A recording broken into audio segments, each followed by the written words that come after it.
Assalamualaikum warahmatullahi wabarakatuh. Qala al-musannif rahimahullah nafa'ana bihi wa bi ulumihi wa bi asrarihi fid dharain amin. Bismillahirrahmanirrahim. Hukmuhu tawiki ku nerangake oleh mutus Kanjeng Nabi. Baina Quraisyin ing dalem antarane kaum Quraisy fi wada'il hajaril aswadi ing dalem nyelehake hajar aswad. Di pada pembahasan kali ini menerangkan tentang pemutusan atau keputusannya Kanjeng Nabi di antara kaum Quraisy dalam peletakan Hajar Aswad.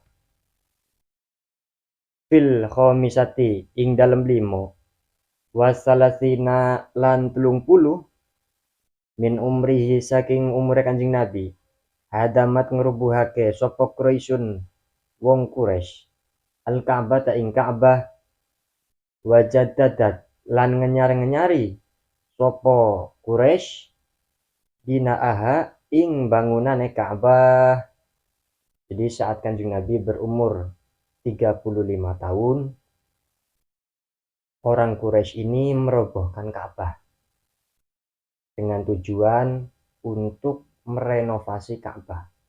Karena pada zaman dahulu itu daerah Mekah ini sempat terkena banjir bandang sehingga mengenai sebagian bangunan Ka'bah. Jadi sudah agak rusak, direnovasi oleh orang-orang Quraisy. Karena orang-orang Quraisy dahulu itu sangat mengagungkan Ka'bah seperti itu. Bako distarokalan teman-teman nyukutoni sopo Kanjeng Nabi ma'ahum ing dalem sertane Quraisy sallallahu alaihi wasallam Allahumma sholli alaihi fi binaiha ing dalem bangun Ka'bah. Wa kana lan ono sinten Kanjeng Nabi iku yahmilu gotong utawa nggawa sinten Kanjeng Nabi al hijarata ing watu masyrafi Quraisyin ing dalem sartane luwih mulya-mulyane wong Quraisy wa ma'ahu lan iku ing dalem sartane Kanjeng Nabi ammuhu utawi pamane Kanjeng Nabi rupane Abbas. Dan Nabi Muhammad sallallahu alaihi wasallam bersama dengan kaum Quraisy ini membangun Ka'bah. Jadi Kanjeng Nabi ini tidak hanya menonton dan tidak hanya menyuruh, tapi ikut serta dalam pembangunan Ka'bah.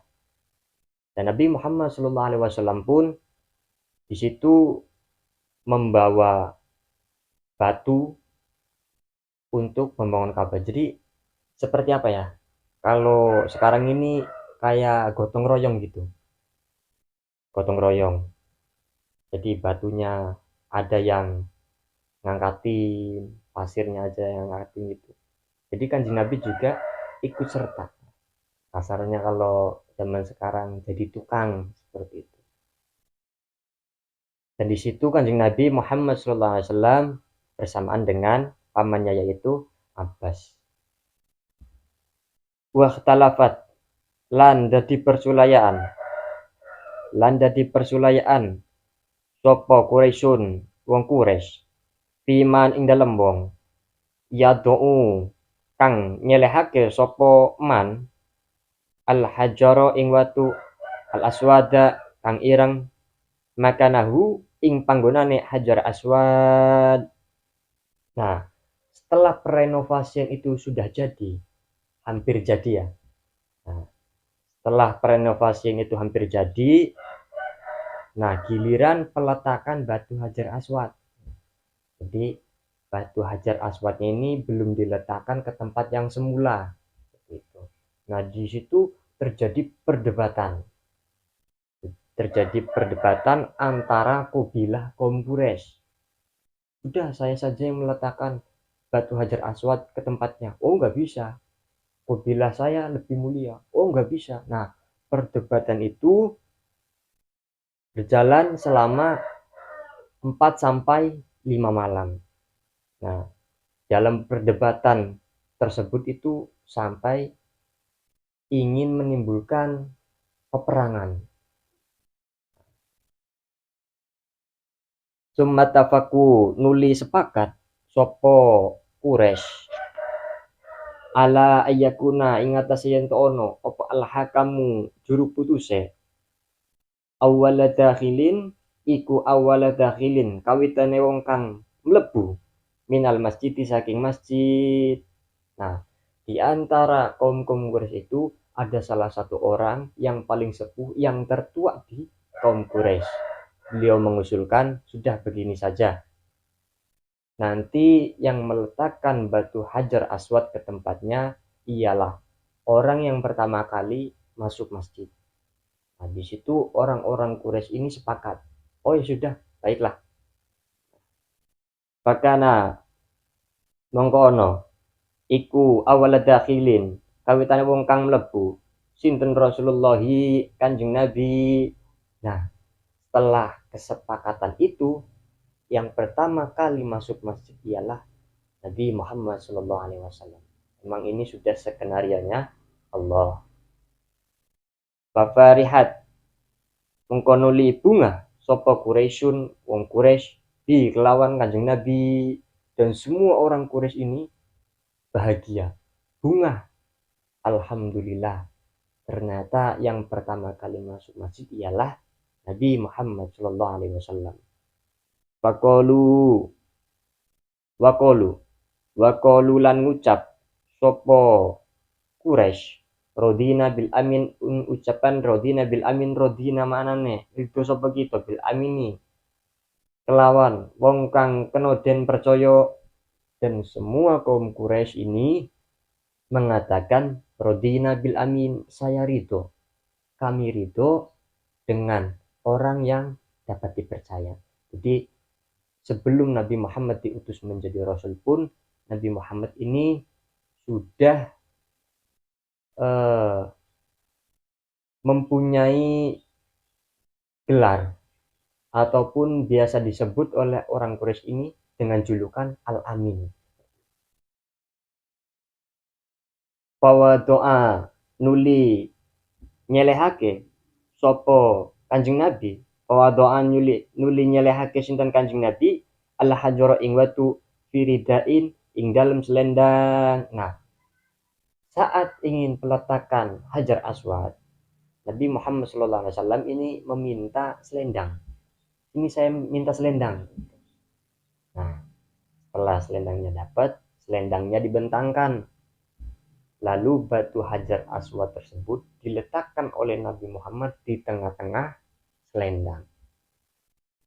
Wa talaba lan nyupri sinten Kanjeng Nabi min kulli ra'isin saking saben-saben ketua ayum syika ingin to nyekel sopo kulli ra'is bitorofin kelawan pucuke minaridai saking selendang. Dan Nabi Muhammad SAW memerintahkan setiap kabilah Quraisy ini untuk megang pucuknya selendang. Summa amarohum nuli perintah sinten Kanjeng Nabi ing kulli ra'is birof'ihi kelawan ngangkat Hajar Aswad. Falam mawasolu ing dalem sumangsane tumeka sapa kulli ra'is bi kelawan gawa Hajar Aswad ila maudhihi tumeka maring panggonane Hajar Aswad akhodahu mongko ngalap ing Hajar Aswad sinten ar-rasulu Kanjeng Nabi biadihi kelawan astone Kanjeng Nabi. Nah, setelah para ketua kabilah Quraisy ini memegang pucuk daripada selendang tersebut, lalu Kanjeng Nabi memerintahkan, ayo angkat bersama-sama. Angkat bersama-sama menuju ke tempat daripada Hajar Aswad tersebut. Setelah sampai ke tempatnya, Nabi Muhammad mengambil batu Hajar Aswad tersebut dan meletakkannya ke tempat semula. Wa wada'ahu lan nyelehake sinten Kanjeng Nabi ing Hajar Aswad biadihi kelawan astone Kanjeng Nabi asyarifati kang mulya fazala nuli dadi ilang opo al khilafu persulayan bihukmihi kelawan keputusane Kanjeng Nabi wa ta'ajjabat lan dadi gawa utawa kagum sapa Quraisyun wong Quraisy min kuwati fikrihi saking kuate pemikirannya Kanjeng Nabi. Nah, setelah apa yang telah dilakukan oleh Nabi Muhammad, ini tidak ada lagi perdebatan di antara kaum Quraisy. Dan kaum Quraisy ini sangat terkagum saking hebatnya pemikirannya Nabi Muhammad SAW. Jadi pemikirannya Nabi ini sangat hebat. Karena apa? Sudah terjadi perdebatan, ya sudah terjadi perdebatan untuk meletakkan Hajar Aswad. Nabi Muhammad menengah-nengahi. Nah, supaya adil, sudah sini, mana selendangnya? Saya minta selendang. Batu itu diletakkan di tengah selendang dan diangkat bersama. Itulah Kanjeng Nabi. Al-Khulasatu. Al-Khulasatu utawi iki kuring kesan, kesimpulannya ialah lamma balagho ing dalam sumangsane tumeka sinten Kanjeng Nabi khamsan ing 5 wa salasinalan 30 apane sanatan taune jadadat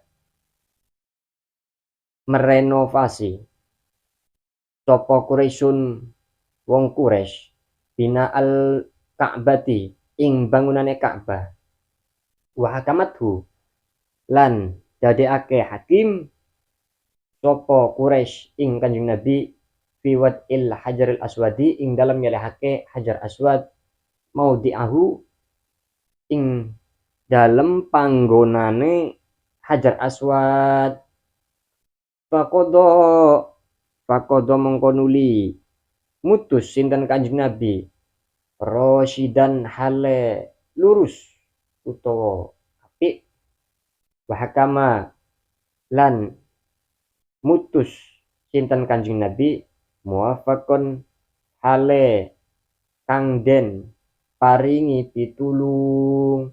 Jadi kesimpulannya ialah saat Kanjeng Nabi berumur 35 tahun, kaum Quraisy ini merenovasi bangunan Ka'bah dan Kanjeng Nabi juga ikut serta dalam pembangunan Ka'bah.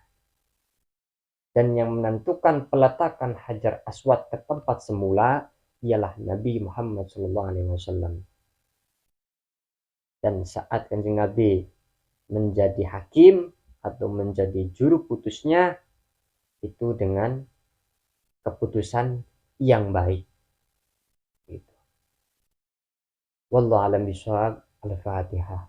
A'udzubillahi minasyaitonir.